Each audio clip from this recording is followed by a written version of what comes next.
Marcos 16, do versículo 9 até o final do capítulo, diz assim a palavra de Deus.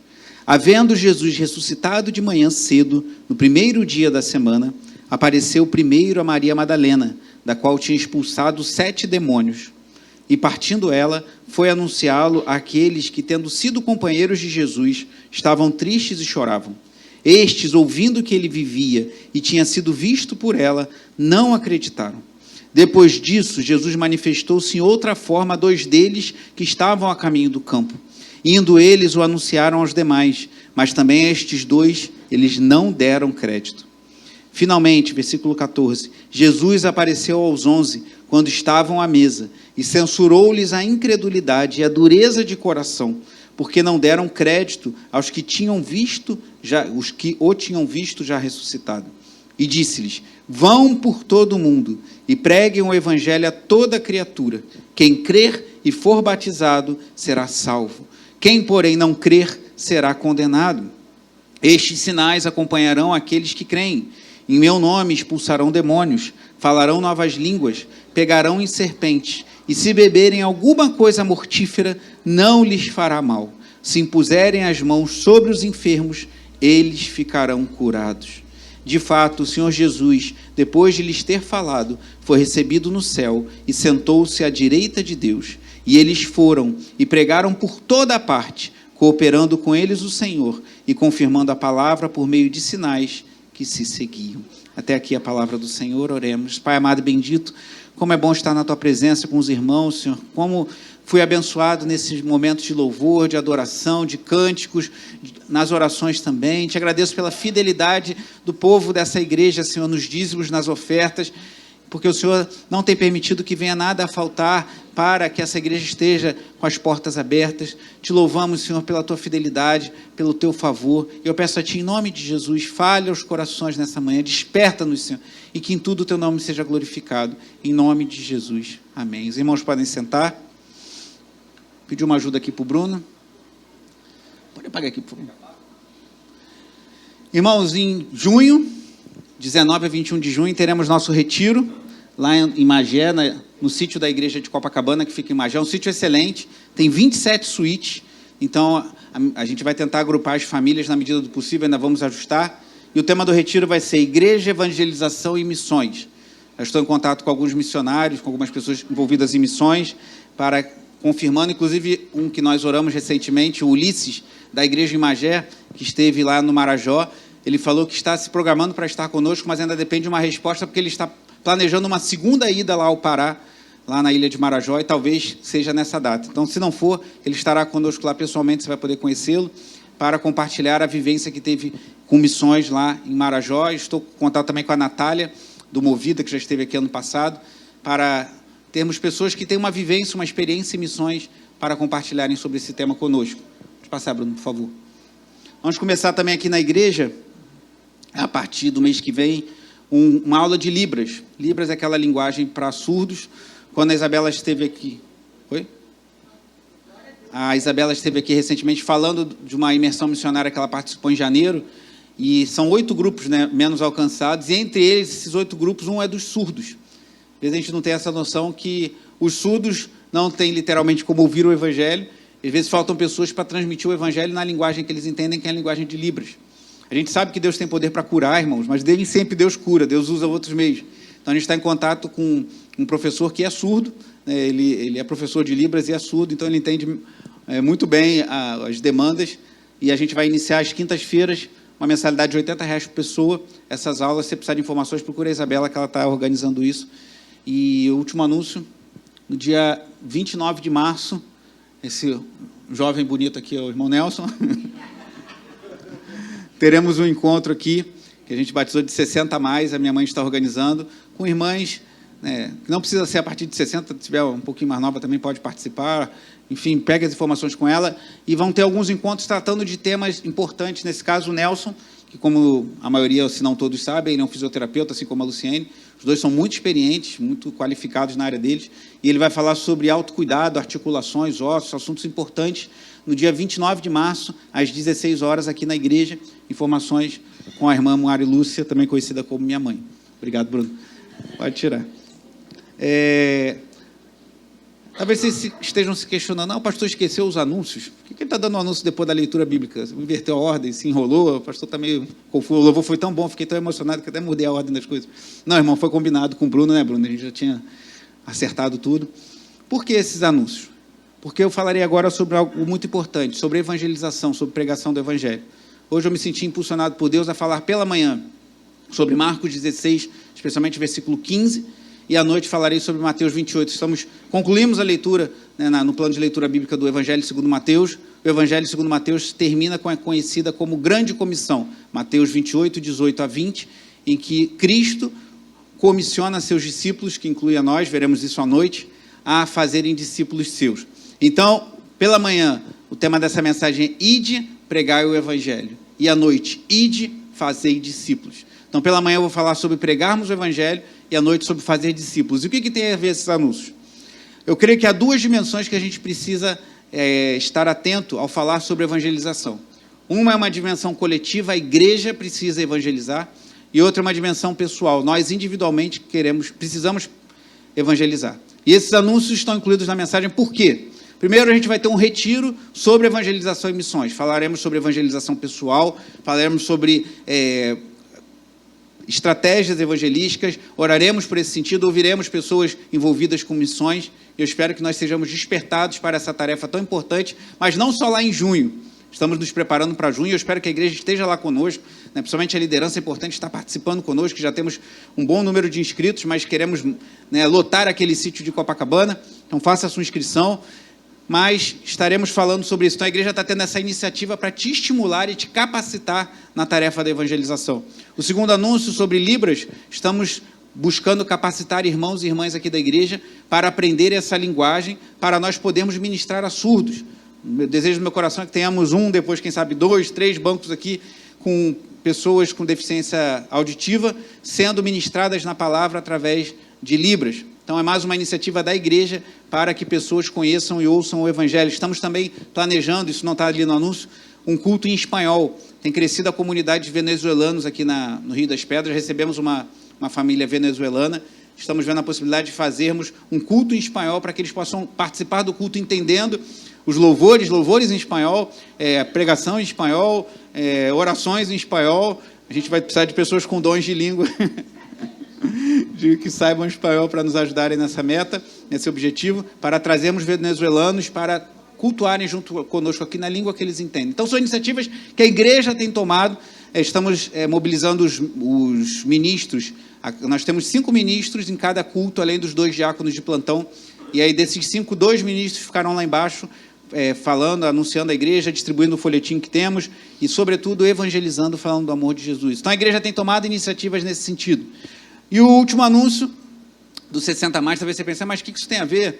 Eu não sou o homem, eu não sou mulher, ou então eu não estou nessa faixa etária, mas é um exemplo, e eu quero estimular as irmãs a participarem desse trabalho e a convidarem mulheres a estarem aqui.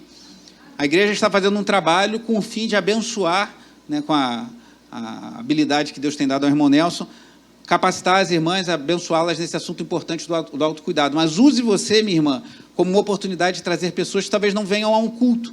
Talvez a pessoa fale, não, no culto não é mais... Tem gente que não gosta nem de entrar na igreja, mas de repente pode ser uma estratégia para ela vir aqui, ver que isso aqui não é nenhum lugar de outro mundo, e quem sabe abre uma porta, ela conhecendo outras irmãs da igreja também, para um dia voltar e estar aqui ouvindo o Evangelho. Primeiro dos seus lábios, não deixe para pregar o Evangelho só dentro da igreja, nós temos que pregar o Evangelho em todo lugar, e trazer pessoas para ouvir o Evangelho e conhecerem o que é a igreja junto de nós. Então, eu usei esse momento de anúncios como ilustração, como introdução da mensagem, para mostrar que a igreja precisa ter iniciativas no que tange a evangelização, e nós individualmente também. Falei das irmãs do 60+, mas você, jovem, pode convidar jovens para estarem conosco nos encontros de jovens, adolescente, adulto, convide para estar na igreja, pregue o Evangelho. E esse texto que eu li no início, Marcos capítulo 16, é uma das comissões de Jesus para nós acerca da evangelização. Eu não vou entrar muito em aspectos teológicos, porque esse texto é chamado de, justamente a gente chama de perícope, esse pedaço, essa perícope dos versículos 9 a 20, ela é chamada de final estendido de Marcos, que alguns manuscritos não contêm esse trecho. Alguns estudiosos entendem que ele foi feito como uma adição posterior. Por isso que na sua Bíblia, possivelmente tem um colchete antes do versículo 9 e um colchete após o versículo 20. Mas há muitos estudiosos e comentaristas bíblicos, como João Calvino, por exemplo, que consideram que esse texto é parte das Escrituras.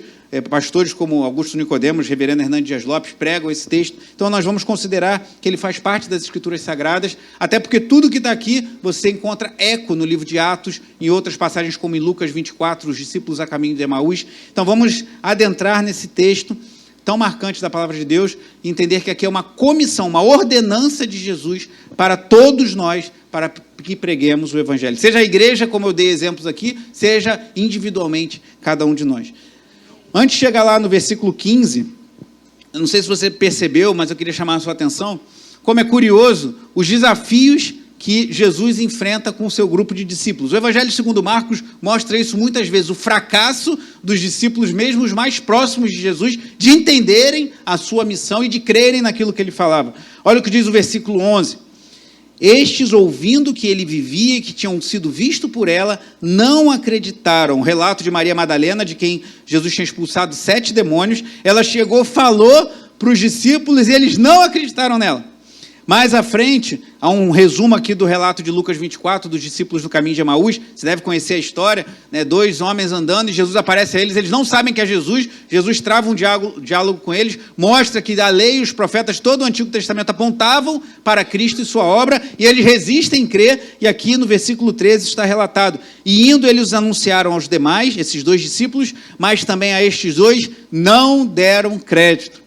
E aí chegamos ao versículo 14. Finalmente, Jesus apareceu aos 11, quando estavam à mesa, e censurou-lhes a incredulidade e a dureza de coração, porque não deram crédito aos que o tinham visto já ressuscitado. Irmãos, tente visualizar a cena. Algo aqui extraordinário. Jesus Cristo morreu, foi cravado numa cruz, todos souberam disso, alguns estiveram ali vendo aquela cena terrível. Jesus morreu, Jesus foi retirado da cruz, foi sepultado, e agora Jesus está ressurreto diante deles. Isso já é chocante. Mas para mim é chocante também que mesmo tendo caminhado com Jesus por 3 anos, tendo visto Jesus operar milagres, sabendo que Jesus tinha ressuscitado mortos, Jesus tinha curado leprosos, Jesus tinha dado vista aos cegos, ainda assim, nessa hora, ainda Jesus tendo falado que ele ia morrer, que ele ia ressuscitar ao 3º dia, eles não creram, irmão. Aí tenta formar o cenário na sua mente. Jesus está com 11 homens, que mesmo tendo passado por tudo aquilo, ainda tinham dúvidas em seu coração. 11 pessoas, irmãos. É um grupo que talvez caiba na sua casa. Se você fizer uma reunião lá, talvez você consiga reunir 12 pessoas, os 11 e Jesus. Não é um grupo grande. Jesus está com 11 pessoas, com problemas em crer naquilo que ele havia afirmado durante 3 anos para ele. E nesse cenário, Jesus fala no versículo 15, e disse-lhes, vão por todo o mundo. O mundo conhecido naquela época era o Império Romano, que era bastante grande. E preguem o Evangelho a toda criatura. Irmãos, que improvável.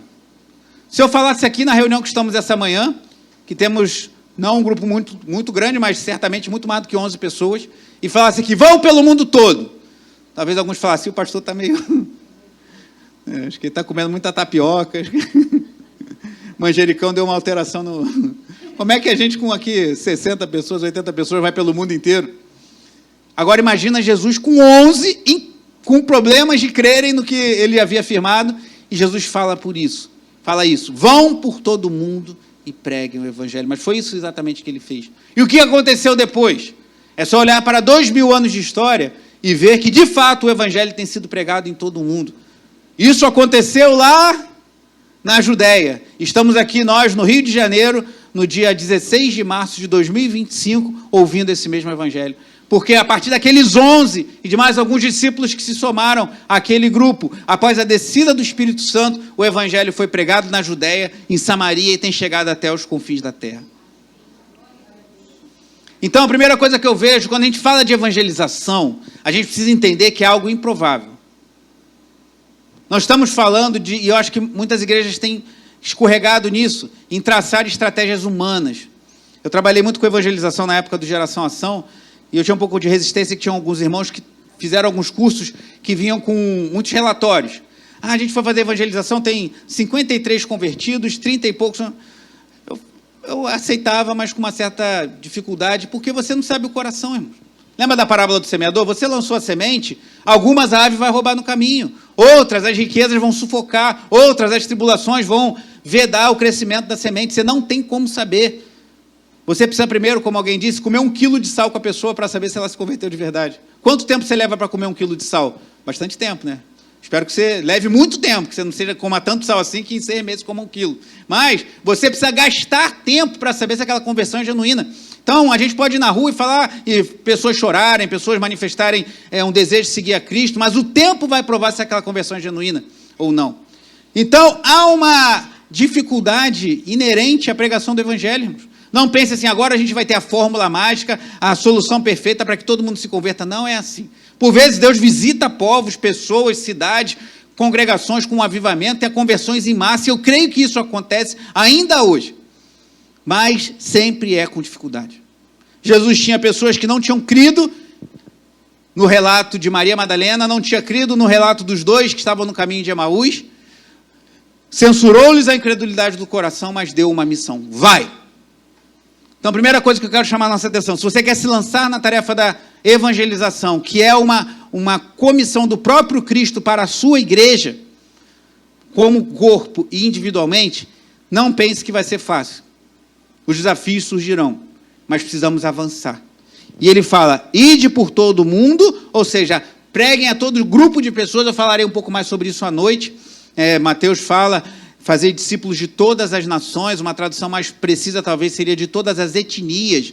Há uma singela diferença entre nações e etnias, que etnias pode você ter mais de uma etnia dentro de uma nação. John Piper fala muito bem sobre isso no seu livro Alegrem-se os Povos. Então não basta alcançar países, precisa alcançar etnias, pessoas de todo tipo de etnia, todo grupo de pessoas precisa ouvir o Evangelho. Nem todos vão responder, mas todos têm positivamente, mas todos têm que ouvir. Então ele fala, vai por todo mundo e pregue o Evangelho a toda criatura. O reverendo Arivaldo Dias Casimiro, da Igreja Presbiteriana de Pinheiros, pregando sobre esse texto, eu estava ouvindo para enriquecer a pregação, achei curioso, que é bom quando alguém fala uma coisa que você fala, que você não fica passando de malvado, mas assim, ou pelo menos não sozinho. Mas ele falou, pregue o Evangelho a toda criatura, é a pessoas, não é a animais, não é a pet, não é nada disso, porque ele falou, daqui a pouco vai ter gente querendo fazer culto pet, querendo salvação de animalzinho. Você pode cuidar bem do seu animal, a Bíblia fala que você deve cuidar bem, se você tem um animal, cuide bem dele, mas o animal não é uma pessoa. Na verdade, é uma ideologia maligna por trás desse pensamento, que os crentes estão muito desavisados e muito distraídos e não percebem, que tenta fazer com que animais sejam considerados pessoas e pessoas não sejam consideradas como pessoas. Há quem diga até que os animais são pessoas não humanas. Isso é uma aberração. O único criado à imagem e semelhança de Deus foi o ser humano, homem e mulher. Então, trate bem o seu pet, cuide dele, sem idolatria pet, e não precise pregar o Evangelho para ele, porque a criatura aqui não é cachorrinho, gatinho, peixinho, mas são pessoas. Então, a ordem de Jesus, e o reverendo Arivaldo Dias Casimiro falou isso nessa pregação, eu achei muito curioso.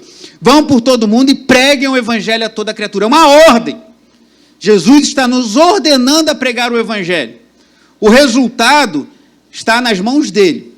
E a parábola do semeador ela é marcante para nos mostrar isso. Nem todos responderão positivamente, mas cabe a nós pregar. E ele continua, quem crer e for batizado será salvo. Quem, porém, não crer será condenado. Observe que Jesus fala, fixe seus olhos no versículo 16, quem crer e for batizado será salvo. Quem, porém, não crer e não for batizado será condenado? É isso que está escrito? O que está escrito? Então, leia comigo o versículo 16. Quem crer e for batizado será salvo. Quem, porém, não crer será condenado. O que isso significa? O batismo não é decisivo para a salvação. Pessoas podem ser salvas sem terem sido batizadas. Por isso que na nossa igreja a gente não é tão apressado em batizar as pessoas, que a gente crê que a salvação é pela fé, a fé é no coração. Agora o batismo é uma ordenança. Vamos ver à noite em Mateus 28, Jesus ordenou que os seus discípulos fossem batizados. Então as pessoas têm que se batizar. Mas esse texto deixa claro que alguns talvez não tenham tempo.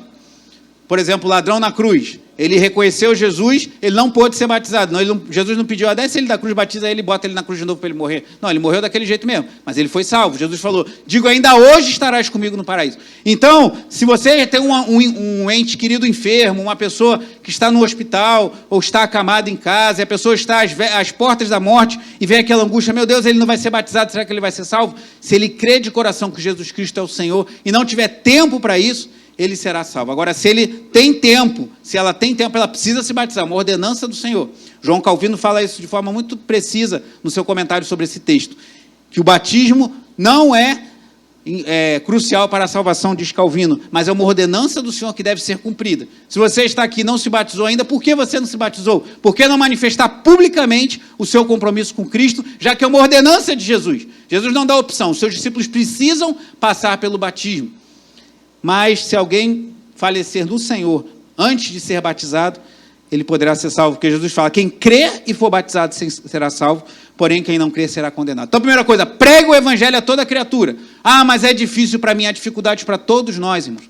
Eu também tenho dificuldade, às vezes o pessoal pensa, pastor é meio tranquilo, fala com todo mundo, mas às vezes a gente também tem hora que você não está muito se sentindo preparado para falar com alguém, todos nós passamos por dificuldade, mas se lance, vai, ide, se lance, alguns traduzem o id como ide, outros como indo, dizendo que enquanto você vive a sua vida, você prega o evangelho. E outros, ide, no sentido de você ter um deslocamento, você vai pregar o evangelho. As duas formas, do meu entendimento, estão corretas. Você, enquanto está vivendo a sua vida, você prega o evangelho. Você deve, se necessário, se deslocar para pregar o evangelho. Mas precisamos pregar, irmãos. Precisamos anunciar a Cristo. E ele dá uma promessa aqui no versículo 17. Estes sinais, inclusive o diácono Valquir mencionava esse texto ontem do jejum, e para mim foi mais uma confirmação para pregar essa palavra. Estes sinais acompanharão aqueles que creem. Em meu nome expulsarão demônios, falarão novas línguas, pegarão em serpentes, e se beberem alguma coisa mortífera, não lhes fará mal. Se puserem as mãos sobre os enfermos, eles ficarão curados. Nós cremos que isso se cumpriu no livro de Atos. Você vê que quase tudo que está aqui, acho que com exceção só do beber alguma coisa mortífera, você vê nas páginas do livro de Atos. Mas nós cremos que Deus ainda opera sinais hoje, irmãos. Especialmente para aqueles que estão na missão. O reverendo Arivaldo Dias Casimiro também falava isso, do Ronaldo Lidório, que é um dos maiores missionários da atualidade, pregou por muitos anos na África, a um grupo, uma etnia concomba, pregou, agora está pregando na Amazônia, nos ribeirinhos, e especialmente esses que se lançam na missão e vão desbravar trilhas de lugares que o evangelho não chegou, experimentam abundantes sinais, como a gente vê em relatos de missionários, mas nós podemos experimentar também. Por vezes Deus usa um sinal através de nós para a cura de uma pessoa, para a restauração de uma família, para que enfermos sejam curados, para que pessoas possam ver sinais maravilhosos, para que o evangelho seja pregado e Cristo seja glorificado. Então nós cremos que isso pode acontecer, mas isso aqui é para quem está com a mão no arado. Lembra que Jesus falou? Você não pode botar a mão no arado e olhar para trás? Isso é para quem está com a mão na arado. Você está atento aos versículos 15 e 16? Vão e pregam o evangelho? Então viva o versículo 17 e 18. Creia que Deus vai operar sinais.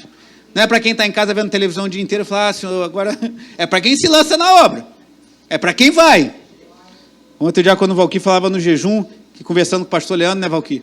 O pastor Leandro falava como antigamente as pessoas tinham mais motivação em estar na igreja, as pessoas estavam de manhã, estavam à noite. Estou falando que você é obrigado a estar de manhã à noite. Tem pessoas que têm dificuldades reais, tem pessoas que têm muita dificuldade, mas o pessoal hoje cria muita dificuldade. E eu assisti um vídeo do bispo Rubem, ele falando, uma palavra aos ministros, aqueles que desejam o ministério. Ele falou, você precisa de renúncia. Então, se você quer crescer no ministério, você quer ter mais responsabilidade na igreja, ter mais demanda, você sente que Deus está te chamando para isso, glória a Deus, mas sabe, você precisa de mais renúncia. Quanto mais você quiser crescer, mais você tem que perder. Quanto mais você quiser se lançar, mais você tem que deixar para trás. Então pensa duas vezes. Mas o bispo Rubem falava sobre isso no seu vídeo.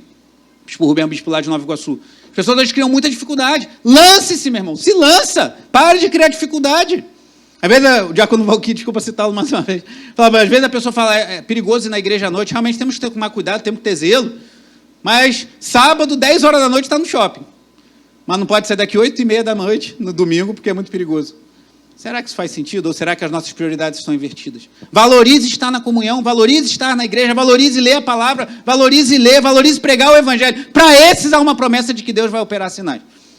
Agora, para espectadores que vão na igreja só para olhar a coisa e falar que legal, tomar uma pequena dose de espiritualidade, não há a mesma certeza. Então, há uma promessa para aqueles que se lançam no ministério, para aqueles que estão dispostos a fazer o que Jesus fala, toma a sua cruz e siga-me, há uma promessa de que sinais acompanharão. Isso, de fato, se cumpre aqui no versículo 19 e 20. De fato, o Senhor Jesus, depois de lhes ter falado, foi recebido no céu e sentou-se à direita de Deus. E eles foram e pregaram por toda a parte, cooperando com eles o Senhor e confirmando a palavra por meio de sinais que se seguiam. Deus vai confirmar a palavra se nós nos lançarmos. Se nós falarmos, Senhor, eu quero pregar. Tem pessoas que oram, que estão... Acho que foi a irmã Fátima que falou também ontem no jejum, de orar e jejuar para uma pessoa. Às vezes você quer pregar para alguém, ore, jejue. Coloque aquela vida diante do Senhor. Sei que às vezes é difícil, irmãos. Às vezes as lutas são muitas, mas se lance. Fale, Senhor, eu vou ficar aos teus pés, clamando a Ti pela vida de fulano. Senhor, alcança, Senhor, salva. E dá-me a oportunidade. Deus vai dar, meu irmão. A gente tem esse folhetinho aqui, que é uma forma simplificada. Existem muitas formas de você pregar o evangelho, é só mais uma, existem outras. E a gente tem em abundância, aí você pode pegar, botar no seu carro, colocar na sua bolsa, colocar na sua Bíblia, na sua agenda. E quando você tiver a oportunidade, fale com alguém, entregue o folheto, se tiver 5 minutos, você expõe aqui, você em 4 perguntas, você expõe o evangelho. São 4 perguntas que a gente tem aqui dentro. Qual é a origem do mundo? Aí são versículos falando que Deus criou todas as coisas. Qual é o maior problema do mundo? Versículos falando do pecado. Qual é a solução para o mundo? Versículos falando da obra e da pessoa de Cristo. E qual é o destino do mundo? A consumação, o fim de todas as coisas. Com essas 4 perguntas, alguns versículos que tem aqui, você já tem instrumento para pregar o evangelho para alguém. E no final, na contracapa, nós temos um texto pessoal desafiando a pessoa a responder ao evangelho. Pregue o evangelho, meu irmão. Pregue o evangelho, minha irmã. À noite falarei sobre a missão da igreja de fazer discípulos. Mas a igreja faz discípulos, como está lá em Mateus 28, depois que o evangelho foi pregado. Para fazermos discípulos, o evangelho precisa ser pregado. Então, lance-se nessa obra. Eu creio que muitos dos problemas que os cristãos vivem hoje, é porque nós vivemos muito em função de nós mesmos. Sei que devemos nos dedicar às nossas famílias, devemos nos dedicar ao nosso trabalho, devemos nos dedicar até um tempo de descanso, tudo isso é importante. Mas há uma medida. E muitas pessoas hoje estão muito mais preocupadas com o seu lazer do que com o ministério que Deus confiou. E você não vai prestar contas a mim, você vai prestar contas a Deus. Então, Deus está nos chamando a pregar o evangelho. Cristo comissionou a sua igreja a fazer discípulos seus. E qual a sua resposta a isso, meu irmão? Qual é a sua resposta, minha irmã? Talvez no passado você tenha sido um evangelista fervoroso. Muitas pessoas tenham chegado ao evangelho por suas palavras, por seus atos. E quantas pessoas hoje, há quanto tempo você não fala do evangelho para alguém? Ah, mas eu não sei, eu tenho dificuldade. Jesus também tinha dificuldade.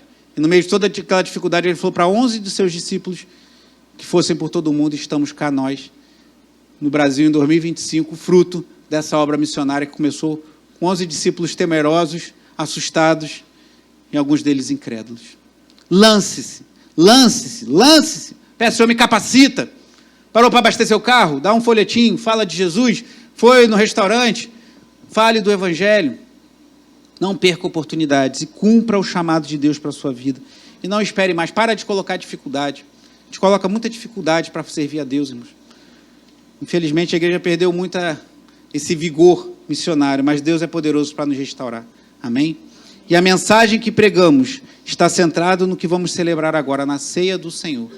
A ceia do Senhor é a mensagem de que Jesus Cristo morreu em nosso lugar, Ele venceu a morte, Ele ressuscitou e um dia Ele vai voltar e vai prestar contas de cada um de nós do que fizemos com nossa vida. E qual vai ser a sua resposta nesse dia? Feche seus olhos, curve sua cabeça. Os irmãos que vão servir a ceia podem vir, por favor.